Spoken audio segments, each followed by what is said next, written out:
দেখতে পাচ্ছেন হাড়ির গা থেকে কিন্তু এখন বুঝবুড়ি কাটছে। তার মানে আমাদের চুলায় রান্না কিন্তু শেষ। এখানে টকবক করে ফুটে উঠেছে, এখানে অনেকটা পানি আছে, আমরা এভাবে নেড়ে দিব। একদম টকবক করে ফুটে উঠতেছে, ঠিক এই পজিশনে আমরা ভাতটি নামিয়ে দেবো। নামিয়ে আমাদের দ্রুত আমাদের সবুজ রান্নার ব্যাগের ভিতরে আমরা দিয়ে দেবো।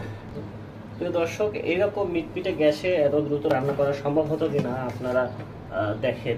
একেবারে কিন্তু গ্যাসটা চোখেই দেখা যাচ্ছে না, আগুনটা একেবারেই দেখা যাচ্ছে না। আমরা কিন্তু রান্নাটা সম্পন্ন করে ফেলেছি।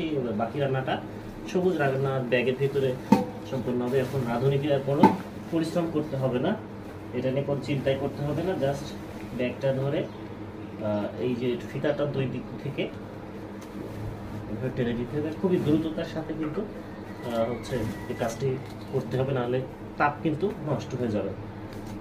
প্রিয় দর্শক, আমরা গ্যাসটা একটু অফ করে নিই।